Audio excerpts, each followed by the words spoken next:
Estamos con Thelma Luzani acompañándolos. Hoy sin Pedro Brigger, eso no quiere decir que estamos solos, no. Thelma, porque estamos acompañados por Camila Vallejo y Carol Cariola, dirigentes estudiantiles, vicepresidenta de la Federación de Estudiantes de la Universidad de Chile.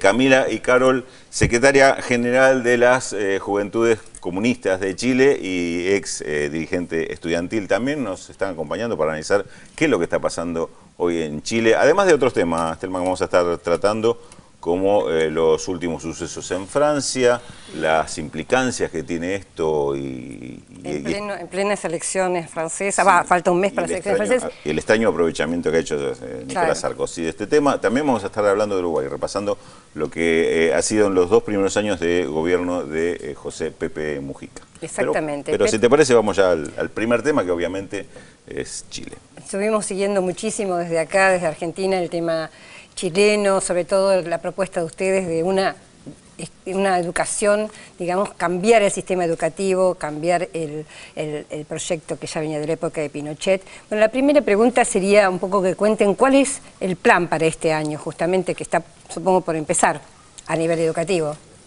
Mira, a ver, la verdad es que primero hay que contextualizar. Nosotros iniciamos el proceso de movilización ya fruto de un largo trabajo de organización, de debate, de diagnóstico común, consciente de que teníamos que transformar y democratizar no solamente la educación superior, sino que el sistema educacional en su conjunto, heredado de la dictadura militar, profundizado por los gobiernos de la concertación, totalmente hegemonizado por la lógica del mercado, tanto lo poco que iba al sistema público como al sistema privado. Y ante esa apuesta que hicimos los estudiantes, junto con los profesores y otros actores de la educación, se sumaron muchas familias. Ya no solamente los actores de la educación, no solamente los actores directamente involucrados con la educación, sino también los indirectamente involucrados con la educación, ya que a todos nos afectaba. Movimiento masivo, transversal, sin embargo, tuvimos un gran desgaste, o sea, fueron muchos meses de movilización sin respuesta del gobierno. ¿Cuántos meses fueron? Bueno, más de 8 meses, algunos 7, 8 meses, 9 meses, pero fue complicado un punto de la movilización porque no teníamos respuesta, intentos de diálogo, de conversación con el gobierno, no teníamos respuestas concretas que tendieran a solucionar el problema estructural de la educación, más bien las respuestas fueron maquillaje. Los proyectos de ley que son de iniciativa del Ejecutivo y están en el Parlamento son mero maquillaje al modelo, profundización de la lógica de mercado en la educación. A que ustedes a desgastarlos, digamos, de alguna manera. Entonces se jugó a desgastar, se apostó a la radicalización, tratándonos de criminalizar como movimiento violento. Entonces se debilitaron los lazos y se perdió toda posibilidad de diálogo y ahí tuvimos que replantearnos el escenario. Y en este momento estamos, justamente a propósito de ese análisis que hicimos, en un proceso de debate, de discusión, de replanteamiento de lo que vamos a hacer este 2012 y entendiendo que también un escenario en donde se despertaron muchos otros problemas. O sea, en Chile, el 2011, claro, fue caracterizado y centrado en el tema de la educación, pero se empezaron a visualizar problemas en nuestro sistema político, en nuestro sistema económico, y hoy día hay conflictos regionales que son sentidos en todo el territorio nacional. Sí, y aparte lo que no logró esta acción del gobierno de Chile es esconder, ocultar el problema, es decir, no logró que se visibilizara el conflicto de los estudiantes chilenos, que me parece que es el gran mérito de esta dirigencia estudiantil. Carol, un poco recurriendo a lo que conversamos fuera del aire, antes de iniciar el programa, de que Chile se ha exhibido a la región, desde el pinochetismo para acá, como un modelo, a veces como un modelo económico, como un modelo de gestión, inclusive como ustedes mencionaron, como un modelo de educación. ¿Se está logrando revertir esto? ¿Qué es lo que pasó para que esto de repente se ponga por lo menos en un sentido crítico, que esta visión que tenían, sobre todo impulsado desde el modelo neoliberal y aquellos dirigentes y gobiernos neoliberales que tuvimos en la región? Nosotros hemos sostenido que Chile hoy día se ha configurado como el bastión del neoliberalismo en América Latina y el mundo. O sea, recordemos que cuando en plena dictadura militar llegó un grupo de estudiantes, de economistas de la Universidad de Chicago, que llegaron a implementar un modelo político, económico, que no solamente se desarrolló en esos dos términos, sino que además caló profundamente en nuestro desarrollo cultural. Y eso es principalmente el problema que se ha sostenido en Chile durante muchos años, el adormecimiento de la sociedad, el acostumbramiento y la naturalización de la desigualdad, de los problemas económicos, de los problemas políticos, de la concentración del poder económico, del poder político, del poder mediático. O sea, hoy día hay una élite, hay una minoría que es la que conduce, la que dirige, la que sostiene y la que de alguna u otra manera determina las condiciones y el futuro de todo un pueblo. Y eso es precisamente, creo yo, lo que ha venido cambiando y es el gran triunfo de lo que generó el movimiento estudiantil el año 2011. ¿Usted siente que esa hegemonía está cuestionada hoy? Absolutamente. De hecho, yo creo que es precisamente a lo que hemos avanzado. O sea, ese es el triunfo que dejó el movimiento estudiantil, que logró avanzar a transformarse en un movimiento social transversal, donde, como decía Camila, no solamente estaban los estudiantes, estaban los trabajadores, los pobladores, las dueñas de casa, se desarrollaron asambleas ciudadanas en cada una de las comunas, y es eso lo que hoy día nos hace decir que cambia el paradigma. Hoy día el modelo político, económico, cultural que se ha desarrollado a partir del neoliberalismo está cuestionado, y está cuestionado precisamente desde esa perspectiva. La hegemonía cultural del neoliberalismo en Chile está fisurada, y eso es algo que nosotros hoy día lo vemos, se patenta con las movilizaciones regionales, con el movimiento de pobladores en Aysén, en Calama, los portuarios que se han venido movilizando. O sea, yo creo que ese es el gran triunfo y la gran ganancia del movimiento social que se levantó en el año 2011. Porque justamente una cosa que parecía contradictoria desde la Argentina era eso, ver cómo la clase media los apoyaba, cómo los apoyaban los obreros, ese Chile que despertaba, que parecía que despertaba, pero al mismo tiempo había votado a Piñera. Exacto. O sea, había algo muy contradictorio ahí. ¿Cómo está hoy la situación? ¿Qué porcentaje de popularidad tiene Piñera y cómo sería si hubiera elecciones ahora? Sí, mira, la verdad es que justamente los chilenos hicieron una apuesta. A ver, hay que entender el contexto. Los gobiernos de la Concertación también dejaron mucho que desear. Y el voto a favor de la derecha también fue un pseudo voto de castigo a la Concertación. Empezaron ese año, esas elecciones, a generar bloques opositores legitimando la administración de la Concertación, que se mostraban un poco como izquierda o centroizquierda a nivel mundial, pero mantenía un modelo absolutamente neoliberal. Lo administraron, lo profundizaron. Pero claramente la apuesta también de los chilenos, y hay un sociólogo chileno que también plantea esa tesis, un poco compartida, de que finalmente la apuesta era ser, bueno, un empresario capaz de multiplicar su riqueza podía también multiplicarnos la riqueza a nosotros. Pero esa apuesta de tener el poder económico empresarial en el gobierno se derrumbó. Esa tesis se derrumbó y hoy día la gente entiende que eso no va a significar mayor chorreo en ningún caso, sino que va a ser la profundización de la desigualdad, la profundización de la concentración del poder económico. Y es lo que finalmente hoy día se ha venido desarrollando con tanta claridad, contrario a lo que se vendió hacia afuera, que éramos los jaguares de Latinoamérica, que el crecimiento económico, que nuestra macroeconomía, pero a nivel concreto, a nivel social, eso no se ve reflejado en la materialidad, en las condiciones de vida de la mayoría de la gente. Sí, y eso ha sido castigado, ¿eh? Sebastián Piñera hoy día tiene un 33% de aprobación, un alto porcentaje de desaprobación, y eso llegó a tener un porcentaje histórico. O sea, hubo encuestas en que arrojaron que Piñera tenía solamente un 23% de aprobación, y así también el gobierno. Entonces, hay un castigo, evidentemente acá el gobierno también ha privilegiado. Cambios de gabinete. Exacto, con cambios de gabinete, el ministro cambió entre oportunidades, o sea, el gobierno tuvo un remesón. Y ellos tuvieron que tomar una opción política, que era priorizar su ideología, porque detrás de esto también hay un debate ideológico muy profundo y que tiene que ver precisamente con la mercantilización de los derechos básicos, que es finalmente lo que el pueblo chileno ha puesto en cuestionamiento. Y ellos privilegiaron su postura ideológica por sobre la representación que el pueblo chileno les exigía en función de generar cambios estructurales, no solamente en la educación, sino que también en la institucionalidad y la democracia. Esto que decía Camila de empresarios exitosos que derraman éxito cuando llega el gobierno, no suena bastante conocido por estos lados, no es una exclusividad chilena, pero recordaba una frase de Sebastián Piñera a propósito de la gratuidad o no gratuidad, que decía, no habrá educación gratis porque las cosas no son gratis y alguien tiene que pagarlas. Una reflexión que parece más de un empresario que de un estadista. Estas cosas son la que fueron condenando a Piñera a medida que se va desnudando esa ideología. Pero él se equivoca en su apuesta, porque justamente hay algo de razonable en eso. Él, a través de eso, quería decir que nuestra apuesta era regresiva, que exigir educación gratuita era un planteamiento absolutamente regresivo porque le íbamos a dar gratuidad a los más ricos. Pero lo que pasa en Chile es justamente eso, ahora. O sea, los más pobres están pagando más por la educación que los más ricos, aun cuando no ingresan siquiera a la educación superior, por ejemplo. Porque el sistema, ¿por qué es así? Porque el sistema de tributación en Chile es regresivo. Ya no está fortalecido en el aspecto progresivo de la carga de los impuestos a la renta. Ya, lo que pasa es que a nivel legal se permite la elusión tributaria. De hecho, en las escuelas de derecho se enseña.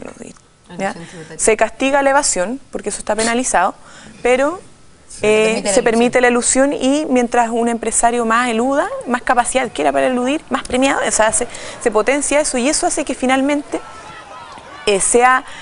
pague el hijo de empresario, el hijo de las familias más ricas pague menos, pagando directamente la educación, 500.000 pesos al mes, no sé cuántos pesos será argentino, que pagar impuestos, tributar al Estado. Entonces la verdad es claro, alguien tiene que pagar, pero justamente traer un sistema tributario que permita recaudar fondos al Estado para financiar por completo la educación, donde los más ricos se pongan más y no así los más pobres. Déjame explicar. Pero además una visión muy simplista. Un concepto técnico nada más. Cuando hablamos de elusión quiere decir encontrar la trampa a la ley para no pagar un impuesto. Sí. La diferencia de evasión, que evasión es no cumplir con la ley. Por eso se castiga la evasión. Es una evasión directa. Y la ilusión se enseña, como dice Camila Vallejo. Se premia al pícaro. La ley siempre privilegia finalmente a los más ricos. Hablábamos antes del tema del acompañamiento de otros sectores sociales. Yo quería preguntarle si efectivamente ese acompañamiento es un acompañamiento pasivo o hubo algún tipo de participación más activa, por ejemplo, de los movimientos obreros, el tema de los mineros, si se vinculó un poco el problema del cobre con el problema de la educación. ¿Hasta dónde se llegó en ese punto y cuáles son las falencias que presentó este frente común? Una cosa muy breve. Nosotros el año pasado decíamos, el movimiento adquirió características de movimiento social y alcanzó una mayor transversalidad, pero todavía muy inorgánica. O sea, esto es un movimiento en desarrollo. Nosotros no estamos hablando de que estamos en el mejor momento de la articulación social, de la unión estudiante, trabajador, poblador. No, o sea, se está configurando y esto está en desarrollo.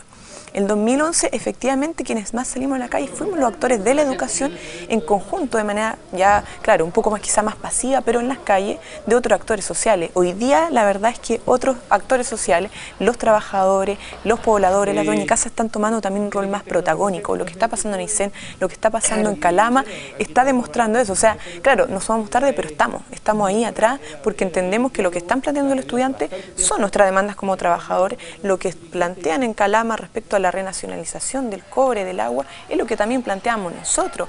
La descentralización, los problemas en la salud, los problemas en las condiciones laborales son problemas transversales, independientes si un estudiante o trabajador, somos seres humanos todos, y todos nos sentimos afectados por un modelo que deshumaniza, que no garantiza derechos humanos básicos. ¿Y cómo sería esa articulación? ¿Cómo lo articularían?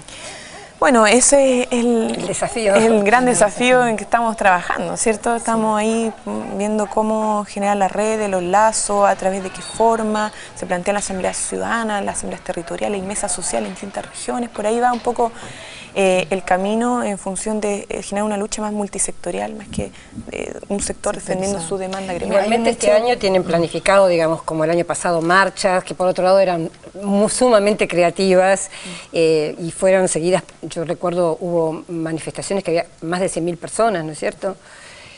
¿Piensan seguir con este tipo de movidas? Sí. Bueno, yo quería agregar un poco a lo que decía Camila, que el año pasado hubo un hecho que marcó cualitativamente precisamente dar ese salto de lo estudiantil a lo social y a lo transversal, que fue el gran paro que tuvimos el 24 de agosto. Fue un paro donde la Central Unitaria de Trabajadores se sumó no solamente a ser un actor de apoyo a las demandas del movimiento estudiantil, sino que se levanta una declaración de principios por la democracia. Y yo creo que es ahí precisamente donde damos el salto cualitativo, porque ahí es donde se materializa el cuestionamiento a la institucionalidad y particularmente a la Constitución. O sea, recordemos que en Chile hay una Constitución que fue heredada de la dictadura, una Constitución que a nuestro gusto es una Constitución antidemocrática en su esencia, o sea, desde su desarrollo para adelante. Y eso se plasma, ¿cierto?, en este documento que recorre todo el país, que levanta nuevas manifestaciones y que da paso y da vida a la articulación de nuevos actores que se suman a estas demandas de reforma tributaria, de cambio del sistema electoral binominal, de cambio de la Constitución, o sea, de cambio del sistema binominal. O sea, hay una maduración de las demandas más allá de la lucha por la educación gratuita de calidad. Y evidentemente también esta sumatoria de actores, esta nueva convergencia social está caracterizada por lo innovador que fue el movimiento. O sea, los estudiantes también buscaron nuevos mecanismos de manifestación. Ya no solamente era la marcha, estuvo el thriller por la educación frente a la moneda, donde 5.000 estudiantes bailaron y caracterizaron que la educación estaba muriendo, que estaban los zombies, en fin. Habían un montón de otras iniciativas que se desarrollaron a partir de poder buscar mecanismos que sumaran a la ciudadanía y que hicieran sentido y quisieran escuchar lo que muchas veces antes se había dicho, pero que no habían escuchado por condenar solamente las formas. Claro, ¿cómo fue la ocupación de la UDI? Bueno, la UDI nosotros la ocupamos precisamente porque la UDI representa uno de los partidos de gobierno más conservadores.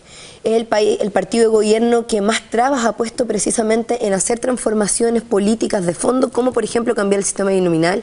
Ellos se opusieron siquiera a debatir el tema del aborto terapéutico y por esa razón ya además son uno de los que han propiciado la represión excesiva, ¿cierto?, que ha tenido el pueblo Aysén en sus movilizaciones en la última semana. Por esas tres razones nosotros ocupamos la UDI, ocupamos el patio de la sede de la UDI, fue una ocupación pacífica, particularmente encabezada por la Juventudes Comunistas, donde quisimos encarar en el contexto de los 2 años de gobierno, decirle en su cara que lo están haciendo mal, que no están representando los intereses del pueblo, los intereses de las mayorías, y alguien tenía que decírselo, y fuimos nosotros quienes tomamos la responsabilidad de hacerlo y hacerlo en su cara y en el núcleo finalmente de los que han puesto las principales trabas del avance de la democracia. Camila Vallejo, decías antes que en un momento lograron que la lucha estudiantil se convirtiera en un movimiento social, pero no se avanzó en lo orgánico. ¿Ese paso es necesario, es imprescindible para seguir avanzando?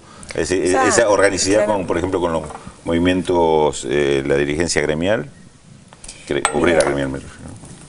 Justamente todo lo contrario, se empezó a avanzar en lo orgánico. Nos dimos cuenta de que había una necesidad de darle mayor transversalidad y mayor organización a este movimiento que estaba en las calles, que había gente en las calles que sumaba por solidarizar, ¿cierto?, porque se sentía convocado, pero no es parte de ninguna orgánica. Y es por eso que se fueron conformando, por ejemplo, las asambleas ciudadanas, asambleas territoriales, que a lo mejor gente a pie que no tiene una organización ni estudiantil, ni sindicato, ni junta de vecinos, pero encuentra su espacio de representación y convergencia, debate, discusión, claro, y de elaboración de propuestas, es decir, se siente parte en un espacio territorial que son la Asamblea Ciudadana Territorial. Ahora, claro, hay que darle mayor fortaleza, eso hay que potenciarlo, en vista de que finalmente lo que estamos haciendo nosotros es apostando a una construcción de un nuevo modelo social, nosotros como estudiantes a partir también de la educación, pero sin eludir otras temáticas que hoy día están sobre la mesa y de las cuales nosotros no podemos desconocer. Entonces, efectivamente, claro, empieza el 2011 a posicionarse elementos de movimiento social y que hoy día están en desarrollo, se están fortaleciendo, están avanzando, y es tarea de todos nosotros también apostar a ese fortalecimiento. Desde los estudiantes, los trabajadores, hay mucha voluntad en ir en esa dirección. El desafío, además de la militancia, es también que lo siga, como fue el caso de los estudiantes, la clase media, la población en general, ¿no? Porque a veces lo más sencillo es, digamos, articular con el resto de la militancia, pero bueno, el tema es que toda la población lo siga como lo siguió en el 2011. Incluso más allá de eso, los mismos actores políticos, o sea, yo creo que el movimiento social en Chile ha alcanzado una transversalidad no solamente en lo social, sino que también en lo político. Y esa brecha que se intenta poner siempre entre lo social y lo político, hoy día cada día se estrecha más.